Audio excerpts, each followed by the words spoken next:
Hey team, welcome back to the show. Today it is Coach Natalie and I, and we are going to be digging into when to add cardio versus drop calories for fat loss.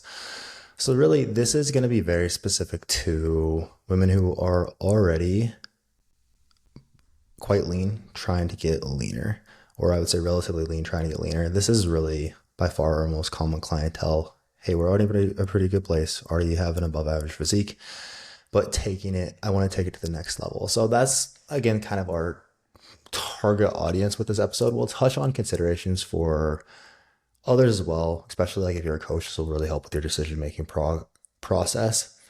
But this is or can be such an important lever for us to pull in fat loss phases, especially as we get more advanced. Just most people don't understand like when and how we should be pulling this lever. So really from this episode, you should take away a simple framework for decision making when it comes to deciding, should I do more cardio? Should I reduce my food? Some client examples and common mistakes to avoid. But Natalie, before we get into it, any personal updates from you this week? Anything new going on? Last week when we spoke, I was kind of like teasing a deload. I was like, I think I need one. I don't know. And turns out I didn't, or not yet.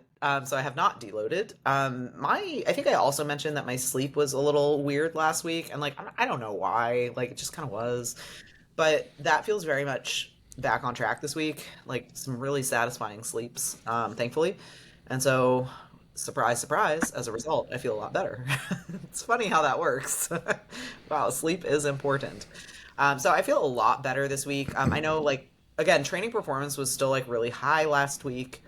And I was just like, man, I'm just like feeling a little bit like moody, like motivation is not where it usually is, which is usually a big red flag for me. Um, but again, that also goes to show you how things like lack of sleep can affect things like motivation, right? Because it's like now very satisfied with my sleep and, life is great again. So, Glad to hear it. yeah, It's crazy and what a difference that makes, though. it is, and I feel like I haven't experienced that in a while. Like such a kind of stark contrast from like one week to the next. Okay. So it was kind of like just really reaffirming for like, oh, yeah, okay, cool.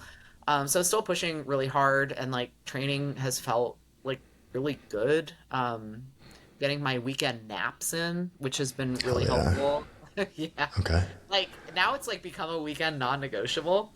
Um, and I just tell myself, I'm like, it's extra recovery. So like, How long in naps are we talking here? oh no, I just did like one Saturday, one Sunday, but it's like Sunday was really interesting. I went to the gym a lot later than usual, and it's like my biggest session, like posterior. It takes me forever. It like is so soul sucking.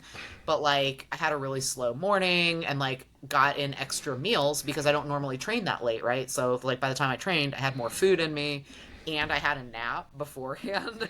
Like it was such a great session. So I Hell think that yeah. might be like, and then of course the gym was empty because like only the losers are there at like 3 o'clock on a Sunday. It's like me. So yeah, that might be my new Sunday jam, and I like that's kind of what I'm currently into. Is this like a 3 hour nap or like a 20-minute nap? I feel like I probably got a good like 30 to 45 minutes of sleep, and then just kind of like laid Pretty there. solid. Yeah, it was Yeah. wonderful, and like yeah, it was great. So I'm hoping to maybe repeat that this Sunday. Oh, okay. I like it. Well, I'm glad to hear. Feeling Thank you. better. Life isn't spiraling anymore. And we didn't need a deload. That's good news. Yes, because, we just gotta keep pushing. I feel like I'm on borrowed time here. Like how much muscle can I get before we have to diet? Because those lines are fading. I will tell you that. Um, but I was asking you when we signed on, about your updates because I feel like I haven't talked to you and I don't really know what you're doing over there Yeah. with your training and nutrition. So I'm still in fat loss. Basically came back from Portugal a good bit lower. And since then, we did the continue to drop like the week after. Then we did like that more aggressive refeed, which went super well. And since then, things haven't moved quite as much. So we just made another adjustment. Basically, the plan was as of what, Tuesday, to basically push hard. And then Monday, the plan was 2 to maybe 3 more weeks at most. push hard, and get a little bit more aggressive, wrap up fat loss from there. So basically, we bumped to 7 days a week cardio, 40 minutes, which has been fine. Kind of like it. 5 days Yeah, it was priors. 5 days at 40 minutes. So it was just lower body days. And now I'm just doing lower body days as well. So I just do that first thing in the morning, always train. I train around noon these days. So no, I like that. I like how it like forces me to get out of bed and like right away kind of get moving rather than just jack around. So and it's a very easy way to get ahead on your steps for the day if you count it towards your steps, which we do. And then we shifted food around a little bit. It's interesting because I feel like I have more food actually because I have a lot more carbs. He pulled my fat totals down quite a bit. So I think I'm at like 30 grams on both days. And it's like just my first two meals are have fat, and then the rest it's just carbs and protein, of course. But my carbs went up a good bit due to that. Calorie totals are basically the same as they were before, but it's like a lower fat, higher carb approach. Um, and there were some interesting things he did there. I'm waiting on him to clarify, and then I can speak to a little bit more, which I'll chat with you about after this. But yeah, so I mean, definitely have felt. I can definitely tell I'm in a larger deficit. Definitely been a lot hungrier the last couple days already. Still haven't seen it show up a whole lot on the scale. I had what the night Katie's birthday was Wednesday, Tuesday night. I like worked a margarita into my macros. I don't know if that was like the room was hella salty, and then after that, I like drank a ton of water and electrolytes because I was like I don't want to feel hungover or anything of the sort because I like don't hardly drink in fat loss, so thus my tolerance is very low. So after that, like the scale, I mean, that was just like the scale was like 217 the next day, which I expected it to be up a bit. Then it was like back down to like mid 214s, 214 this morning. Lowest I've seen is like 212.9, I think. So honestly, I'm betting like within the next day or two, I'm definitely leaner and I've still looked leaner visually, like since the refeed. Just haven't seen the scale move a whole lot. But I'm betting in the next day or two, like that changes quite a lot just based on how I feel. But that's where we're at currently. Training still feels good. Yeah, training still feels pretty good. Have there been And any again, adjustments to training, like since? we shifted things a little bit. So one of my lower body, well, I started training back in the home gym with one of my sessions. So that's, I mean, I basically had everything I trained with there. Uh, yeah, we actually didn't have to change. We changed like the prime. We changed like one of the other prime machines for the prime machine that I have. So for the like the prime chest supported row, which I like better than what I was using before. So past that though, like that hasn't so that was really a big change. And then from some of my one of my lower body days, he added a little bit more volume via leg extensions. And he moved a couple things around where it's basically like rep ranges are quite a bit lower for my compounds, like 5 to 8. Even like a lot of my isolation movements, we might be like 5 to 10. And then it seems like we're doing a little bit more almost like pre-exhaust type work. So like I have a chest fly before my press, for example. I have leg extensions before my pendulum squat. And then he added a little bit of volume via leg extensions to my last lower body day, pulled a bit of volume from both pendulum squat and dumbbell split squats, which I am not mad about. So I mean, currently I'm just doing one hard set of those. And then I didn't have any leg extensions on the day, and now I'm doing two sets there, but it's a pretty easy trade off. So they were really just like kind of fatigue management. And yeah, that's kind of what we've done so far. Again, I would say probably like week and a half, 2.5 weeks at most, and then we'll probably be wrapped up with it. Are you like ready to kind of wrap up? Like, I haven't really thought about it honestly. I don't feel like it's been like a it hasn't really been a fat loss phase that has really hurt. You know what I mean? yeah.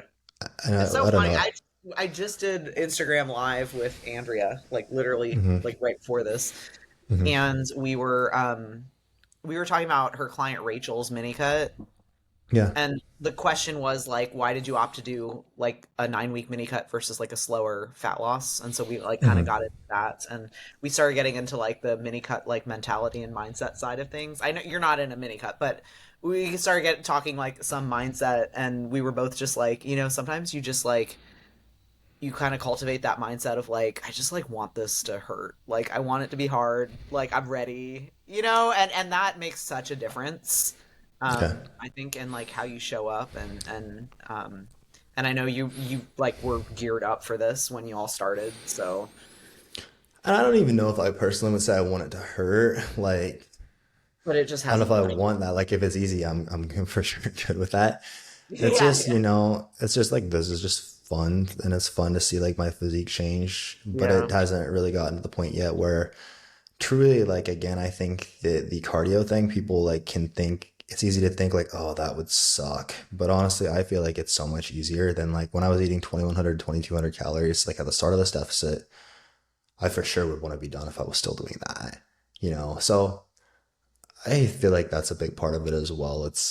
I mean, I'm for sure like I'm excited, like have more food. I know training will feel better and more productive, but just been cool. I mean, as long as I feel like I'm like learning something new, being challenged, I'm happy. So it's been fun. excited to see where you guys end up a couple weeks from now, and then Likewise. what the plan is for after that, Yeah, and how you plan guys after can that is improve. just to get jacked. It sounds like he thinks my quads suck, so those need to come up. And which I've been saying for a long time too. And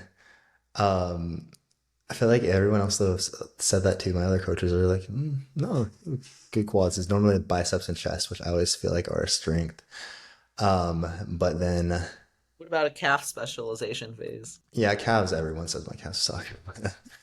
uh, I know that, but I don't care to do a calf specialization phase. But basically, his initial feedback was front delts, arms need to come up as we gotten leaner, quads. So I'm imagining those will be priorities. I'm up for whatever. I honestly would love to have just a huge butt. I would honestly really like more glutes than I have now that we're leaner, but I think it is really cool to and like productive, like both from like a fat loss perspective, like you're always gonna like push yourself to new levels and like see what you can achieve, but to like really get a good sense of where your physique is, yeah. like an objective opinion, like your coach, like get a Hmm. real good sense of like a good lay of the land there, which can just be so helpful for like charting the path forward. Oh Um, yeah. so yeah, And if you can start from like the leaner you can get prior, the better idea you have of that. And it's also a really, I mean, it that you can build for a very long time. I'm excited for this next phase too because I know I can manage building phases very well and I can like be lean and still feel very good. So it'll be fun. yeah, Cool. cool. I look Ready to get forward into to the episode and having a building buddy for a few weeks. for a few weeks at least, and then the turns will table. Yeah. Yeah, ready to get into it. All right. So again, talking through when to add cardio versus drop calories for fat loss. So first, we need to understand the tools that we're using here. So of course, when it comes to fat loss, it's a pretty simple equation, right? We need to burn more calories than we consume in a day. Calories out need to be greater than calories in. So of course, when the goal is to get leaner, that is the key. Now, thing to understand there are two different levers we can pull to create more fat loss. We have calories in, aka our nutrition. So hey, we can decrease calories, or we can increase calories out via movement. That could be more steps, that could be more cardio. Here we're going to be talking specifically about cardio. I feel like we've talked about this a ton lately too, probably because we're all doing so much of it. But typically, again, talking about zone two cardio in this instance. So, like 70% of your max heart rate, or like 220 minus your age times 0.7. Pretty easy formula to figure out, kind of close to where we should be. So, for most people, that ends up being like somewhere between 125 and 135 ish beats per minute is a pretty safe place for us to be in zone two. And when we're like incline walking, we're on the bike, we're stair mill, whatever it is, just watching our heart rate and making sure that we are staying in that range. But so again, we can pull the increase calories out lever or the decrease calories in lever. But it is important to remember here we're not just focusing on fat loss or weight loss. We're also focusing on creating the best body composition. So we need to look deeper here when we're going about this, especially again for like the type of client we work with where you're not just brand new to this. It's not like we have less margin for error. We can get away with less, and we need to be more tactical with the way we approach things. So we do need to look deeper than just we need to create a calorie deficit and consider things like, okay, are we hitting our micronutrient availability needs, for example?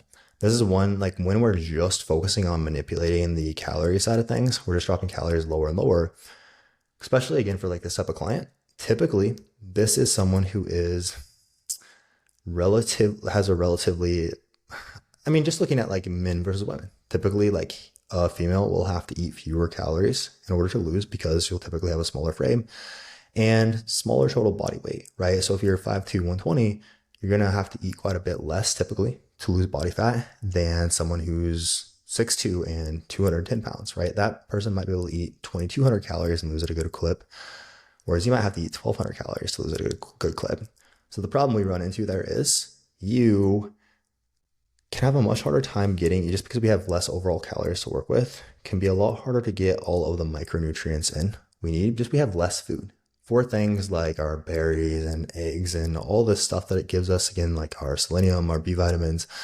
We need to support our thyroid, our sex hormones, in turn, really allowing us to have the healthiest, most responsive body. So if those things are missing, much harder for us to get the result we want in the phase, because again, our body will literally just be less responsive to both fat loss, muscle growth, recovery will be harder. Also, like us, again, just focusing on slashing calories lower and lower. With this type of person specifically, it drives down our energy availability. Basically think of this as a ratio of the total calories we're consuming relative to our body weight.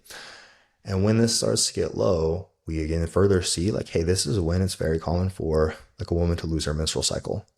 And that's like a sign, hey, sex hormones aren't in a great place. Also really tie into thing like our thyroid health. So thus, again, this can really just hurt our ability to have the most healthy, responsive body. And if we're driving calories lower, our carb intake will typically be much lower as well, which will lead to our training performance suffering and our ability to build or at very least maintain muscle and recover well is going to really suffer. So, I mean, when we're looking at calories versus cardio, there are some cons to cardio as well, right? I kind of just laid out a lot of cons to just dropping calories. Neither is inherently better, but it's again about knowing like the right time to use each tool. Anything you would add to that before we dig into when we might pull the calorie lever? No, I think that was very thorough. Yeah. Job. Okay. But basically, when dieting, we want you to be eating as much as possible for as long as possible. Like Mm-hmm. that's the broad goal, right? Like as for as long as we can keep food relatively high, like that's what we want because everything's going to be better. But then once like again, this like lean person trying to get leaner, this is when it becomes uh, like really an art of balancing these factors because what we're really having to manipulate is according to your stress levels. So we're Mm-hmm. like basically trying to manage stress across, like physical, mental, like all of these things. And that's where all of these like levers come into play. It's like which how much of this dial are we turning to kind of like keep you at your at best, I guess. Like fat loss probably isn't going to be like the best that you feel, but relatively speaking, like how can we best manage all of these things with the levers that we have to keep moving productively like toward fat loss. That's Yeah. a really good way to put it. And I think that ties very well into when it might make sense to pull the calorie lever. So I would say a few signs you should potentially, or instances where we might just look to just reduce calories with a client would be first, if you're doing a high amount of cardio already and you're maxed out on what your client can or is willing to do. This depends a lot on the person.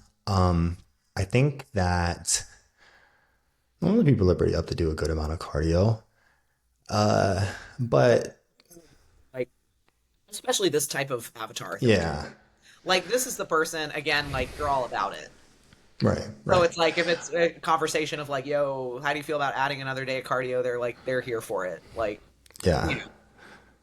absolutely with this demographic where, and I'll speak to this more, but again, typically like the more gym pop we are, the less this is like I love physique development, and more it gets to be like I just have to lose this for my health or whatever it may be. Yeah. that is where a lot of times it might just be, hey, the person just isn't up for it. Or maybe there are truly lifestyle factors where, like, hey, this just doesn't make as much sense. Like right now, we're sleeping 5 hours a night with like our ability to manage our schedule, or your schedule is truly just so chaotic. And like, I would rather us not shift that to like 4 hours a night so we can do more cardio. So there are a lot of sometimes lifestyle constraints like that. Or if we get to the point where, like in my instance, okay, I'm doing cardio 7 days a week, 40-minute sessions. Above 40-minute sessions, we may start to get an increased hunger response due to that. So, like, if I wanted to go further, it would be like, and I do cardio sessions in the evening as well. I mean, if I would be up for it, like, if I was told to, but If past I that told you point, to, you would. As past that point, past that point, I don't. I mean, I don't. There haven't been very many instances where I've taken someone to like 7 days a week of cardio. yeah. I think for most people, we typically right around 4 to 5 days a week is typically plenty. Um, but it could make sense as well to drop calories a bit more if appetite and hunger are still pretty manageable and we have plenty of wiggle room in the calories and pulling food feels quite easy. And I mean, this is part of why typically like the first adjustment we make when we're hopping into fat loss will be the place where, hey, there is a lot of food for us to pull. So maybe we are doing like we're pulling some food, we're adding some cardio. Maybe it is mostly just food. Like a lot of times I'll make just this very small, like if we're not doing cardio, it might just be, hey, I just want to get this person in the habit of it. I'm just going to pull some food initially and maybe just like 3 or 4, 10, 15-minute sessions. And then from there, we'll ramp that up and we might not mess with food as much after. Um, if the person's steps are quite low, like if it's someone only doing like 3,000 steps a day, unless I can see them just very consistently, which again, this speaks to that like very beginner client, unless I can see them like long term doing cardio, we know that your daily NEAT is basically think steps, right? Pacing, fidgeting, and blinking, but within what we can measure steps. That is going to be a huge, like that being higher is going to be a huge dictator of whether they actually maintain fat loss or not. So I want to focus on that first and just bringing that up. Hey, can we like park further away and get more walking more? One of my clients, she's a teacher. She messaged me yesterday, who I'm going to use as a case study here. She messaged me yesterday and was like, she teaches first grade and her kids were like, I've noticed we're taking so many more exercise breaks lately. And she's like, yeah, my coach told me I had to get more steps in, but she's been doing great. It just cracked me up. She was like, they're so excited about it. So thank you. I got you. She had Um, flat pull downs. very, very, very soon they're all going to go to the gym together as well. Be the most jacked class of first graders. Absolutely. Um, someone who has less muscle and or a higher body fat is where we could. It doesn't mean that like adding cardio is the wrong move here, but we probably have room to pull calories a little bit lower because the fuel demand for hard training and recovery will be less, and or we can use more of those endogenous calories, basically fat. Think of it as just stored calories to fuel our training. Similarly, if you're just not training a lot much, we need less fuel for our ability to push hard, less to recover. So probably are going to have to, and it might make sense to diet a little bit more aggressively. Anything else you would add on that front? Okay. So, I mean, when we're talking about considerations, again, it is important to consider here if we're pushing calories too low, the way this can negatively impact our ability to train hard, our ability to recover. Even if it gets to the point where like we would never do this as coaches, but if we're pushing protein too low to where we don't have enough to recover on that front, we talked about already how detrimental pushing carbs too low can be for our muscle glycogen stores, impact that can have on things like menstrual cycle. Our ability to hit our nutrient density needs, our micronutrient needs can take a big hit here as well if we're pushing calories too low. So a few things to consider, but I already kind of touched on those earlier. Now, an example of someone where I have just pulled calories so far is that exact client I was referencing earlier, my girl Sue. Only started with me like 4 weeks ago. I'm really stoked for her though. Like she's in a place where it's like, I want to lose 40, 50 pounds to get to just back to healthy. I've always struggled with like any diet. I've really struggled to see progress on a lot of medications. Basically just had a lot going on. So like looking at her, it was very much just, hey, there's a lot with food selection we need to improve. There is like a lot of lifestyle factors like, hey, we're not sleeping. Our steps are very low, etc. So we've really just started with, a very simple, easy to execute plan, and she's crushed it, right? It's just basically a meal plan, repeats every day. She basically took what she was already doing, tweaked it a little bit to make sure we could hit our micronutrient needs, support a few things with like your gut health better, and hey, let's slowly ramp your steps up. So we started like 2,000, we're now at like 5,500, and I want to continue to probably ramp those up to like 8K. Now she's doing great. She's, I think in their first 4 weeks, she's lost like 7.5 pounds. She's stoked about it. I'm stoked about it. Now in the future, could it make sense for us to add in cardio? For sure. It's just initially, I wanted to make sure like this felt easy for her to implement. And we again like prioritize the biggest rocks first. Anything else you would add there? No, I'm stoked to see what you've been doing with Sue though. She's crushing it. Yeah, that's my girl. I'm stoked for her too. But yeah, Uh, just to speak to that, like I guess I don't know, nothing that you haven't already said, but you're right. It's like, what's the biggest rock and the lowest hanging fruit for this person? Um, I mean, for honestly, sure. sometimes just the calorie pull is like, from a time perspective, Yeah. And I that's find again, like a lot, or like in her instance, it's just an easier thing to manipulate. She's yep. not hungry at all, right? We've actually been able to It's, like consistently increase food. So it's a lot of times in that instance, it might just make the most sense originally or yeah. initially. Yep. Cool. All right. So when it comes to when it might make sense to pull the cardio lever, we already kind of talked through what this typically looks like.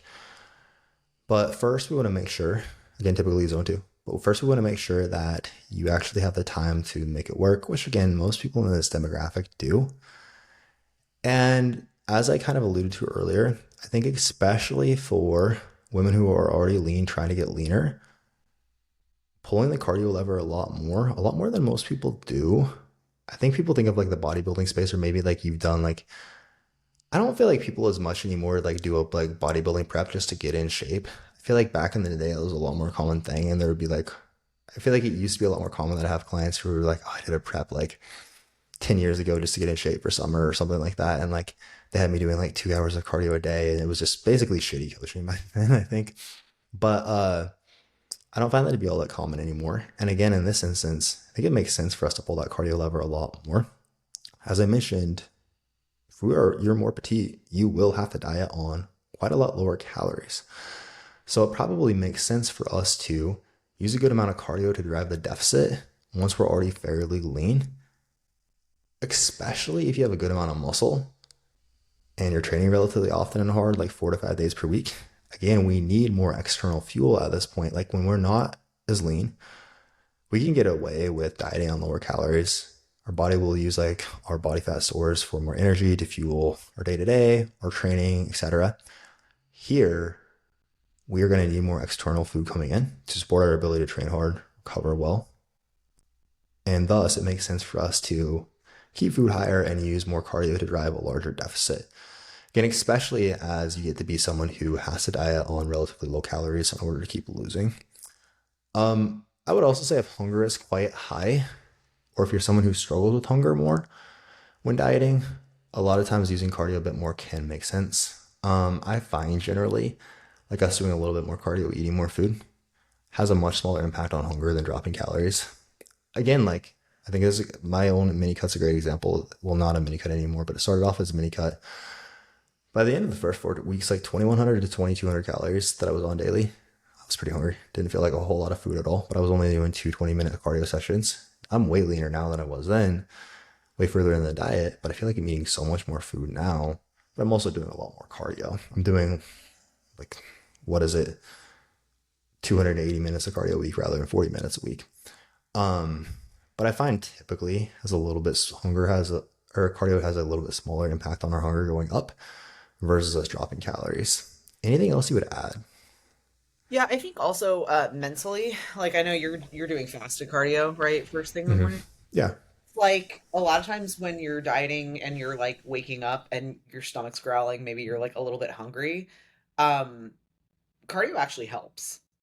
Like when you just like get up and get moving and it's like I'm gonna Oh like yeah. have some water, coffee. That hunger is fleeting. Obviously like you're hungry enough that you could eat at any time, but like it really just like it kind of helps distract you. a little Mhm. bit, I think. Oh no, And for even like sure. I notice like when I'm dieting, if I'm like training, same kind of principle, right? Like once I might be like kind of hungry at like the start of my training session, but then once I get going, I kind of get distracted because Yeah. it's like the hunger wasn't so severe, like it's not so bad, but like it's kind of enough to be noticeable. And then once you get going with cardio, you're fine. So like I feel like in practice, that's like how it helps too. Yeah, no, I fully agree. It does definitely. Like, I will wake up like get decently hungry a lot of mornings lately, but then like as soon as I get on, I just forget about it. As soon Right. as I kind of start my incline walking, so not a huge deal at all. I mean, I honestly think like the example I use there is a pretty good case study with myself, where we have used a lot more of that. Then, when might it make sense to use both? So, kind of a combo strategy. We're pulling both the cardio and dropping calories lever at the same time. I don't think this, again, like low calories, high cardio, basically, unless we're really pushing hard for like a specific event. If we're a lean person with a lot of muscle, a lot of times isn't going to make the most sense. Um, Again, we will typically start someone in a deficit with a bit of cardio and a calorie adjustment. And then from there, like for this demographic, cool, I'm gonna probably like maybe first adjustment after that. It's still very dependent, but maybe we'll like pull both the levers a bit or like lean more towards more cardio if we can until we max it out and then like pull food if needed. But when we're looking at doing both, and again, like a good amount of cardio, pulling food down a decent bit, one one really interesting approach I've used a lot more lately. My client Matt is a really good example of this. So is with clients who have higher body fat levels. So basically, like we said before, there's more endogenous food, there's more food already stored in your body to use for fuel. Also, this is very important. It's for clients where, hey, I know our health is in a good place. I don't have any concerns that we like need a health phase in order to respond to this. And we're in a good position to pull both these levers. But the thing here is people with a higher body fat, really for them, like we don't necessarily have a problem. Like we're looking at how do we lose fat? Okay, we need to catecholamines act on the cell. We need to get the fat out of the cell into the bloodstream. We need to use it for fuel. The people typically will have a good amount of fat actually like floating around in the bloodstream already, just trouble burning it for fuel basically.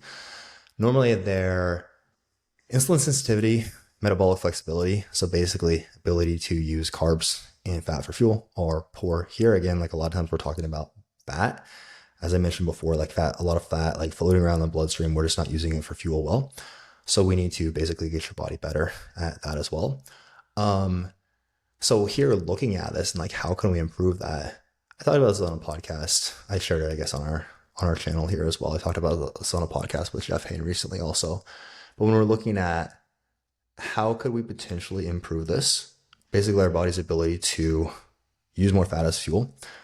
Okay, we can kind of like force it to use more fat as fuel, and we can improve our mitochondrial health and density, basically, which will really help with that fat oxidation further. So when we're looking at how do we do that, basically like us doing a lot of zone 2 cardio will really first, like when we're doing zone 2 cardio in that like again like 130-ish beats per minute range, that we will typically be using fat as a preferred fuel source. So already we're kind of in that lane of, hey, we're using more fat for fuel.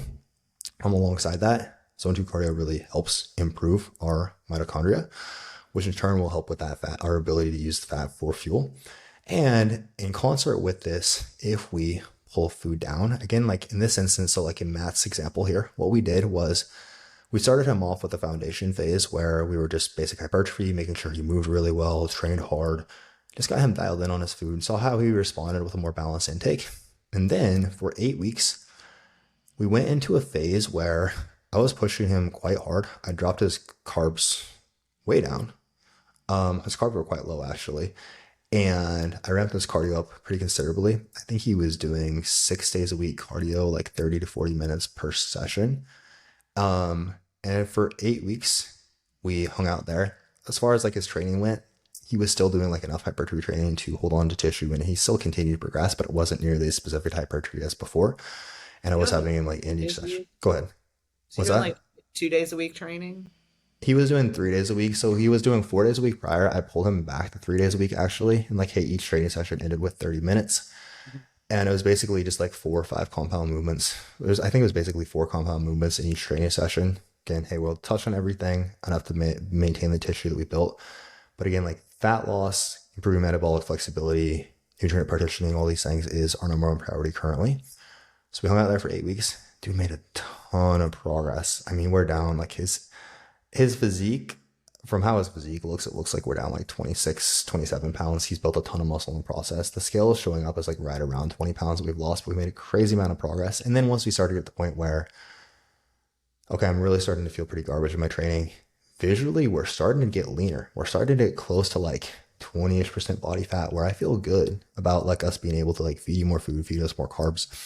And we've improved a lot of these adaptations that we want, or we've gotten a lot of these adaptations that we wanted. Now we're back to a more moderate approach, focusing on more recomp, more carbs, more hypertrophy training. So it's been really, really interesting to go through. Um, Cardio anything is that, so we pulled him back. He's still at 3 days a week for 40 minutes. okay. So basically training days, he trains, rest days, he does cardio. But they have like a garage gym set up. They have a treadmill in their garage. So that makes it pretty easy as well. That helps Cool. a ton with everything that we're talking about today.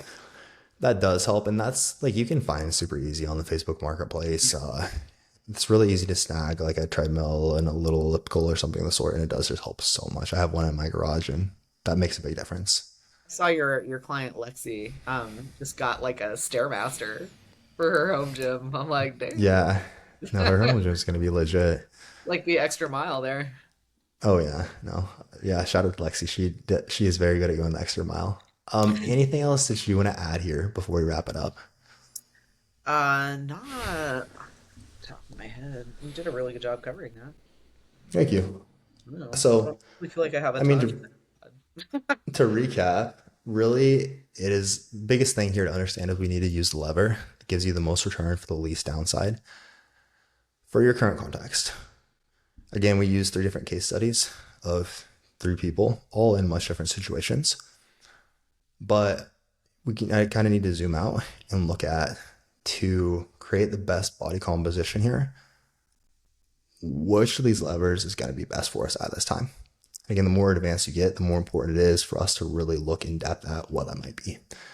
So if you enjoy the show, do us a huge favor, leave us a 5-star rating and review. If you want to apply for coaching, hit the link in the show notes, and we will catch you guys next time.